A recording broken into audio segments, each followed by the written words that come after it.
Shri Gurubhyo Namaha children. I welcome you all to our online teaching academy Ekalaiva. Today in this video we are going to learn about pulmonary volumes and capacities. Okay, what is the meaning of this pulmonary volume and capacity? When you see pulmonary volume, okay, it is nothing but the quantities of air the lungs can receive, hold and expel.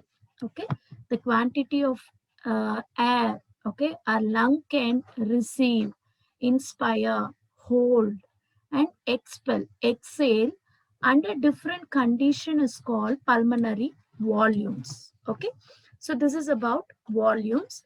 Then what is the capacity? When you see the combination of two or more pulmonary volumes, combination of this two or more pulmonary volumes, we used to call it as capacity, lung capacity or pulmonary capacity. Okay, so pulmonary volume is a quantity of air the lung can inhale, hold and exhale under different condition. And the combination of these pulmonary volumes, we are calling it as pulmonary capacities. Okay, we will see in detail about these volumes and capacity. First, we will start with pulmonary volumes. Pulmonary volume, the first one is tidal volume. So tidal volume, when you see, tidal volume is the volume of air inspired or expired with each normal breath without any effort. Without any effort, okay, normally, okay, how much air we can inhale or exhale, we are calling that amount as tidal volume. Okay, so I'll explain in this graph. Actually, this is a graph which is showing all our volumes and capacities. Okay, very easy to understand. You just listen. So, what is a vital capacity? When you see here, it stands that vital capacity. Okay, that is the amount of air which a human being can inspire or expire with a normal effect. Okay, so you're sleeping, for example, at the time of when you're sleeping, okay, you cannot inhale extra amount of air, and at the same time you cannot exhale extra amount of air. Okay, you will have a normal breathing at that time.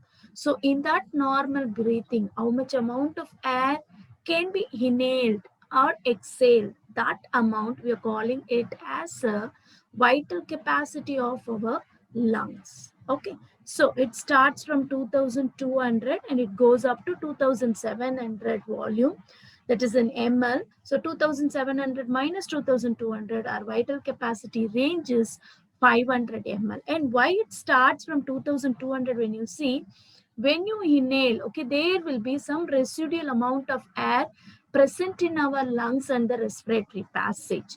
Because of that only here, this curve, okay, it starts, this graph, it starts from this 2200. So this is our vital capacity. So vital capacity, it is a volume of air inspired or expired with normal breath without any effort. So it measures about 500 ml. Out of this 500 ml, you can see here 350 ml fills our lung. Okay, whereas the remaining 150 ml of air what we inhaled, it fills the respiratory passage. Respiratory passage is nothing but starting from the nasal passage and okay, all our bronchioles, okay, that is all those things coming in between the nostril and the bronchiole, we are calling it as a respiratory passage. Okay, so that respiratory passage also filled with some amount of air, that is 150 ml of air out of this tidal volume.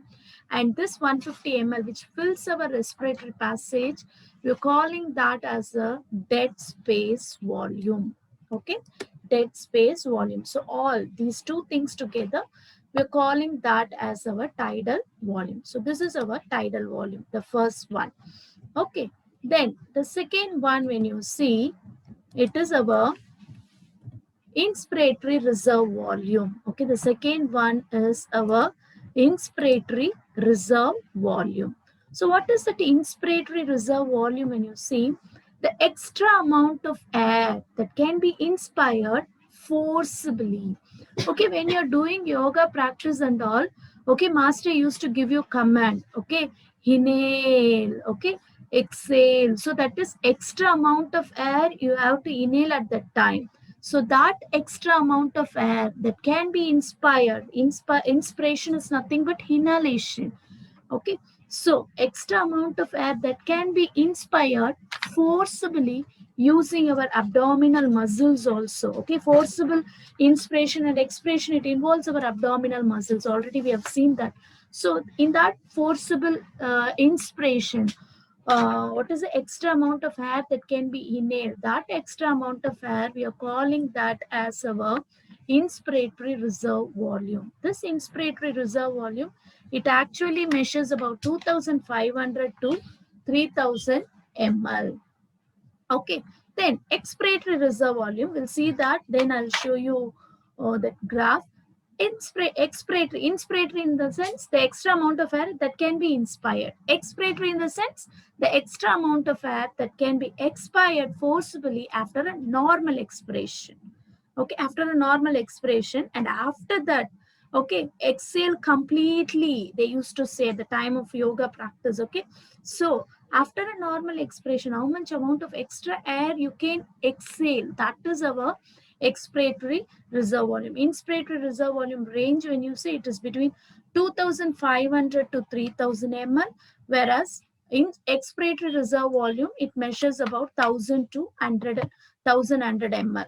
Okay, so we'll see our graph now. See here, inspiratory reserve volume. What is that inspiratory reserve volume?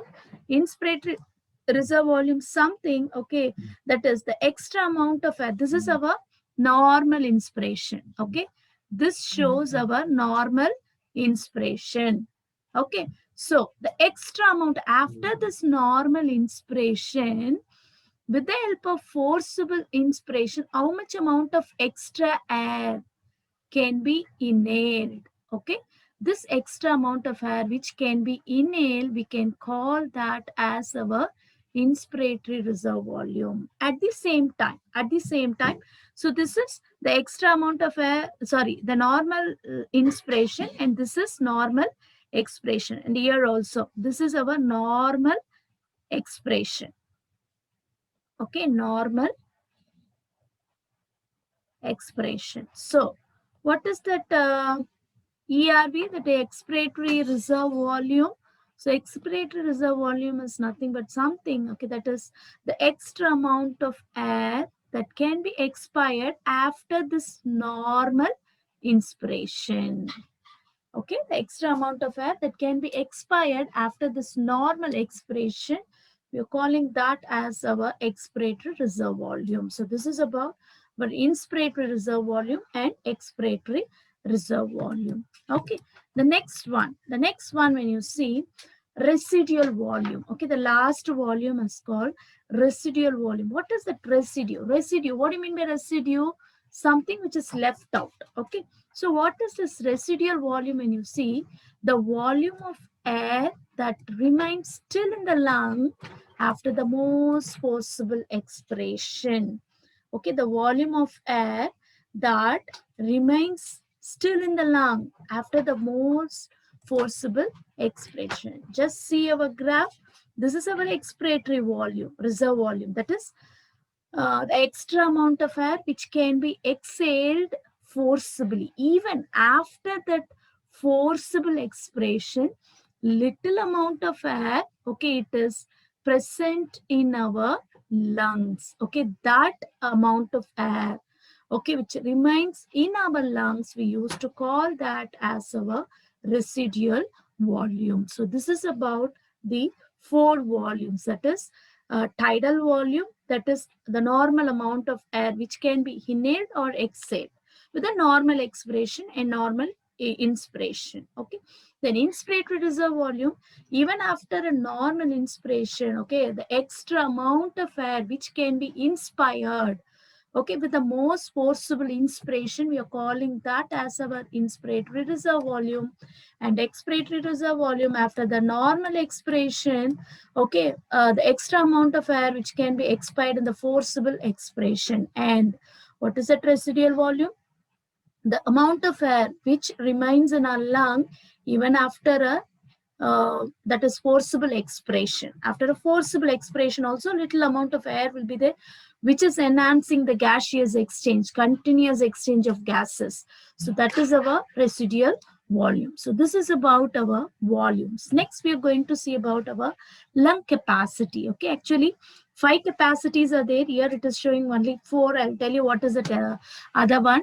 Inspiratory capacity. The first capacity is called inspiratory capacity. The first one is called inspiratory capacity. What is that inspiratory capacity? When you see maximal volume of air that can be inspired after a normal exhalation. Okay, after a normal exhalation, the maximum amount of that is volume of air which can be inspired, we are calling that as our what is that? Inspiratory capacity. See, this is our normal expression. Yes, this shows our normal expression. So after the normal expression, okay, after the normal expression, okay, the total amount of air which can be inspired, it is totally including this height. You can see this line, no? This line indicating our inspiratory capacity. So when you compare this capacity with our volumes,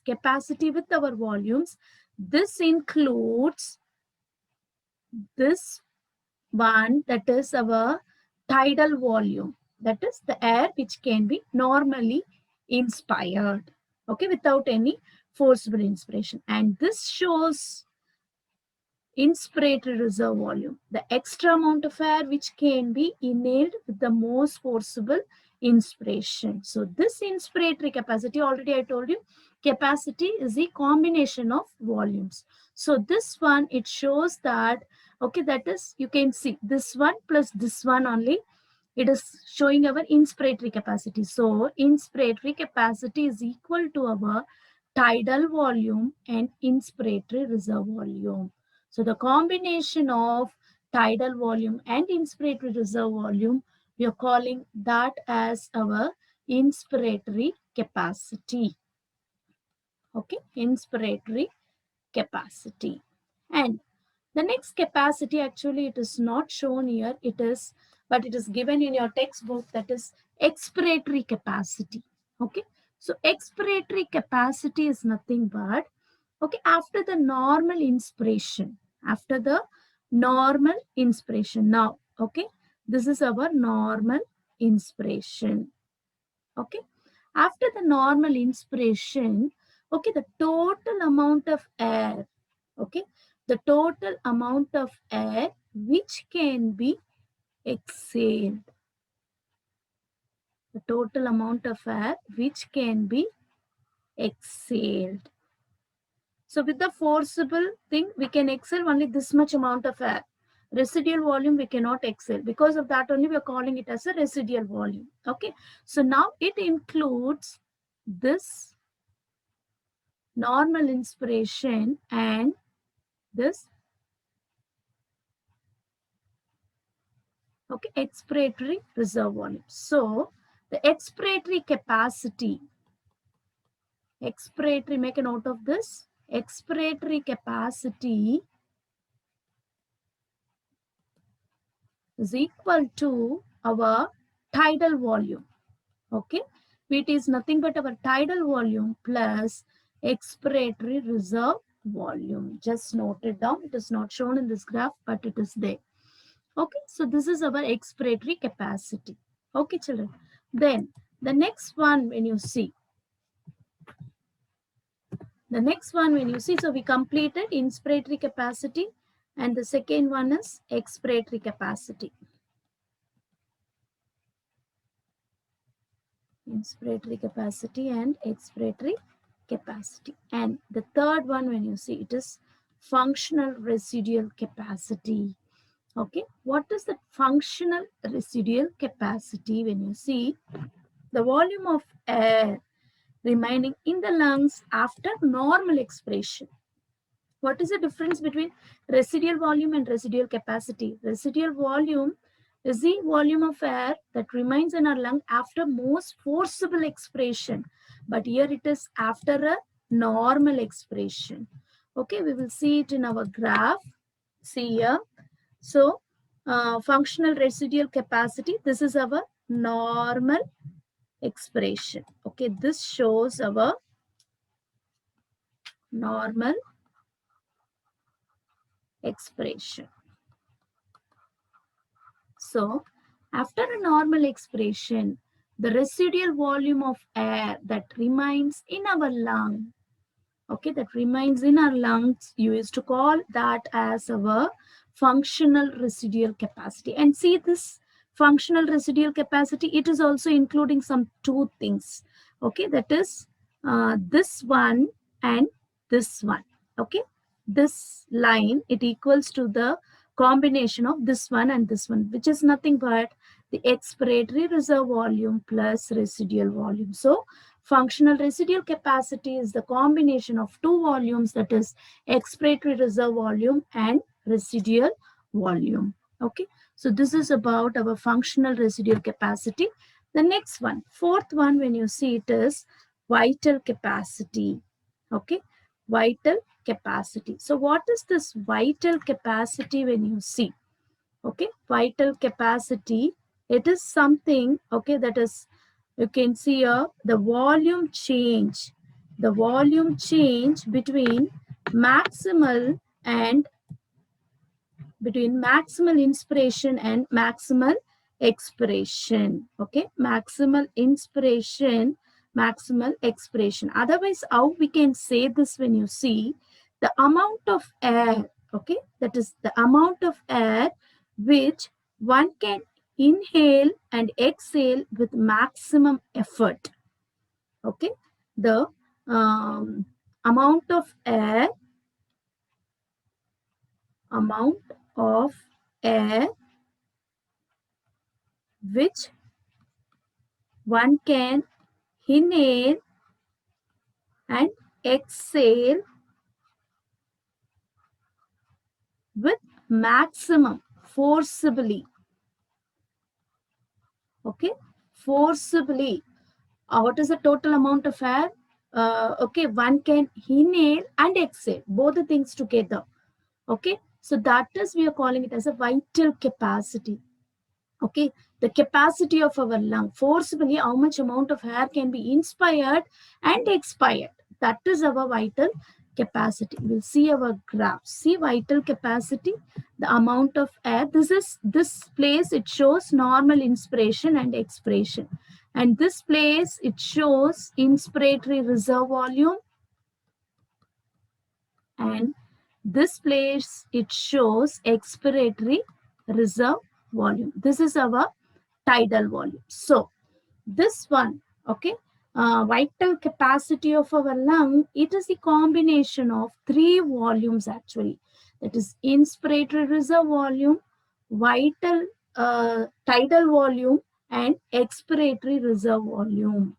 Okay, so inspiratory reserve, tidal volume in the sense the normal air which can be inspired or expired. Okay, and inspiratory reserve volume, the amount of air, extra amount of air which can be inhaled in a forcible inhalation, and expiratory reserve volume, the extra amount of air which can be exhaled under forcible expiration.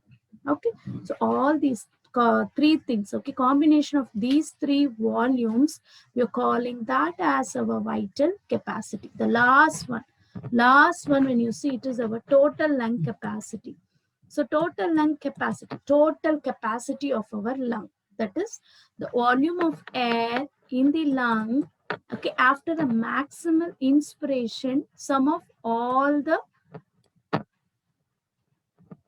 large lung volumes. Okay, so volume of air in the lungs after a maximal inspiration.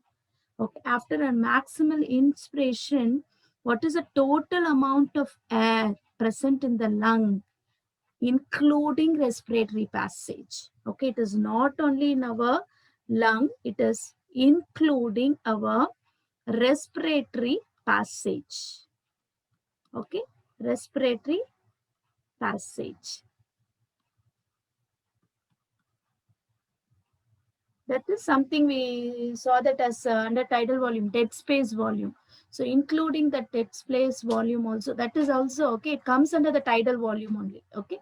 So all the volumes together, okay, the total amount of air present in the lungs and the respiratory passage after a maximum inspiration. After a maximum inspiration, what is the total amount of air present in our lungs, including our respiratory passage? We're calling that as our total lung capacity. So total lung capacity, when you see, it is including everything. Okay, total lung capacity, see it is shown here. Okay, a complete line which is having residual volume, inspiratory reserve volume, tidal volume. Okay, see four things. Residual volume, this place it is residual volume, and this is our expiratory reserve volume, and this is our tidal volume, and this place shows our inspiratory reserve volume. So all the four volumes, okay, are there. So the combination of all these four volumes, we are calling that as our total lung capacity. So this is about the lung volumes, that is pulmonary volumes and pulmonary capacity. Okay, the last part, we are going to see something called respiratory quotient. What is it? Respiratory quotient, when you see, it is defined as the ratio of, okay, respiratory quotient, actually it is defined as the ratio of carbon dioxide produced to oxygen consumed per unit time by an organism. Okay, in the process of respiration, what is the amount of carbon dioxide produced and what is the amount of oxygen consumed per unit time? We are calling that as our respiratory quotient. For example, when you take our respiration, okay, when you write the equation of our respiration, okay, so this one glucose molecule, it breaks down. Okay, one glucose molecule, okay, it will break down into, 1 minute. So C6H12O6. Okay, for example, this is glucose. Okay, sorry, glucose. So this is actually the substrate for our respiration, energy giving component of our food. Okay, so what happens in the cellular respiration? Already you have seen enough information regarding the cellular respiration. Okay, this oxygen, okay, which we inhale, it is actually oxidizing our food. Okay, combustion reaction takes place in our food, so that, okay, what happens? It breaks into carbon dioxide, water, and it gives us energy in the form of ATP. In the form of ATP. Okay. So when you see this here, okay, so here we will have 6 oxygen molecules will be involved, which is producing 6 carbon dioxide molecules. Okay, 6 oxygen, okay, it will be giving 6 carbon dioxide molecules. So when you see have it here, carbon dioxide, it is 6 by 6, the respiratory quotient will be 1. So yes, so respiratory quotient is 1. So according to this respiratory quotient, you can select the component of your food to get more energy. So how it is possible? When you see, when you take glucose, okay, the respiratory quotient is 1. Okay, whereas it is not that only glucose is the energy giving food, even fatty acid, proteins also, in some other metabolic pathways, they can be used as a substrate for giving us energy. But compared to glucose, little bit the energy produced when these substrates are used, the energy which is produced in the process will be less. Okay, thank you, children.